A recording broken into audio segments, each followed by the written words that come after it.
Hello everyone, welcome back to our channel. தமிழ்நாட்டில் 10th 11th 12th public எக்ஸாமினேஷனுக்கான internal mark வந்து பார்த்திங்கன்னா கொடுக்கறதுக்கான ஒரு சில வழிகாட்டு நெறிமுறைகளை வந்து பார்த்திங்கன்னா தமிழக பள்ளிக்கல்வித்துறை வெளியிட்டிருக்காங்க. +1 +2 பொதுத் தேர்வு ஒரு மார்ச் ஏப்ரல் மாதங்களில் நடைபெற உள்ளது. மதிப்பீட்டிற்கான மதிப்பெண் வழங்குவது தொடர்பாக தேர்வுத்துறை முக்கியமான ஒரு ஆர்டரை கொடுத்துருக்காங்க.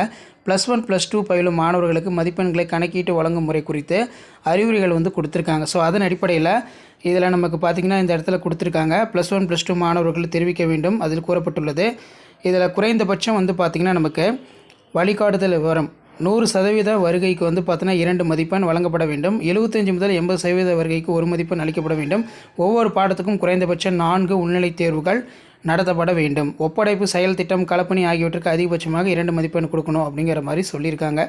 ஸோ இதை வந்து பார்த்தீங்கன்னா செக் பண்ணிக்கோங்க. பப்ளிக் எக்ஸாமினேஷன் கண்டக்ட் பண்ணுறதுக்கான எல்லா ஒர்க்கும் தமிழ்நாடு பள்ளிக்கல்வித்துறை செஞ்சுட்டு இருக்காங்க. அதான் வந்து இன்டர்னல் மார்க் அப்டேட்டு. தேங்க்யூ.